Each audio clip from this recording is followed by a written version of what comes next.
আরে দিদি, আপনারা চলে এসেছেন? আসুন আসুন আসুন, বাড়িতে বেরিয়ে আসুন। তাহলে দিদি, আমাদের ছেলেকে কেমন দেখলেন বলুন? আরে দিদি, ছেলেকে যেমন দেখেছি, এরপর দিনা পাওয়ানোর কথাটা বলেনি। ঠিক বলেছো। আরে দিদি, দেনা পাওয়ানোর কথা আর কি বলবো, যা করবেন ওই 2-3 লাখ টাকার মধ্যেই করুন। দেখো বাবু, ওই শূন্য কথায় চিড়ে ভিজবে না, কিন্তু আমার 10 লাখ টাকা ক্যাশ লাগবেই। আমাদের তো পণ নেওয়া পাপ, এখন আর এই যুগে পণ নেওয়াও যাবে না। এক কাজ করি, মাকে ডেকে একটু বুঝিয়ে মাকে বলে দিই। ও মা, শোনো শোনো, একবার শোনো। रुको जरा सबर करो। হ্যাঁ রে বেটা, কি হয়েছে বল।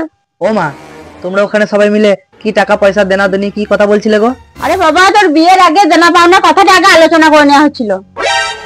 না মা, ওইসব যৌতুক ফৌতুক নিতে হবে না, আমি বিয়ে করছি, আমার বউটা হলেই হবে, অত তোমাকে যৌতুক ফৌতুক কথা বলতে হবে না তো। ঠিক বলেছো। তোর ঢঙের কথা আর মরে যায়,